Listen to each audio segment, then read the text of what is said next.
China की जहाँ पे बात हो रही है तो वहाँ पे एक और डेवलपमेंट ये हुई है कि कल जो है वो अर्नब गोस्वामी के शो के अंदर जो है एक चीनी तज्जियाकार वहाँ पे आए हुए थे।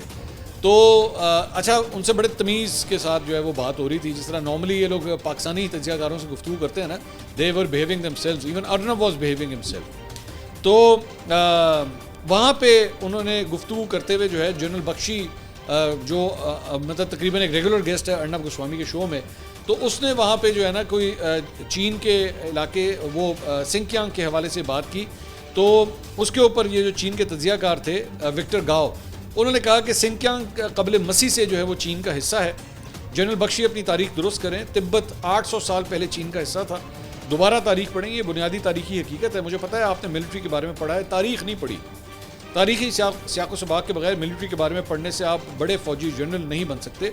दूसरी बात, उन्होंने कहा कि पाकिस्तान और चीन की दोस्ती और ताल्लुकात चट्टान की तरह मजबूत हैं। दिफाई साजो सामान पर चीन और पाकिस्तान मिलकर काम करते हैं, इसलिए पाकिस्तान अपने दिफा के लिए इस साजो सामान को इस्तेमाल कर सकता है। हम दहशत गर्दी की मजम्मत करते हैं, लेकिन एक वाक़या होता है तो आप इल्ज़ाम लगाकर उस पर चढ़ाई नहीं कर सकते। मिलिट्री एक्शन से पहले तहकीकात मुकम्मल करें। मेरे ख्याल में इंडिया की तरफ से ये जवाब काबिल कबूल नहीं कि बंदूक उठाकर दूसरे मुल्क के ऊपर हमला कर दें। तो चाइनीज़ टेक्नोलॉजी से जो है वो आपने इंडियंस के मुंह तो तोड़े थे, चाइनीज़ तज्जियाकारों के ज़रिए भी जो है वो आपने इंडियन चैनल्स के ऊपर जाके उनके जो है वो मुंह काले भी किए हैं आपने जाके।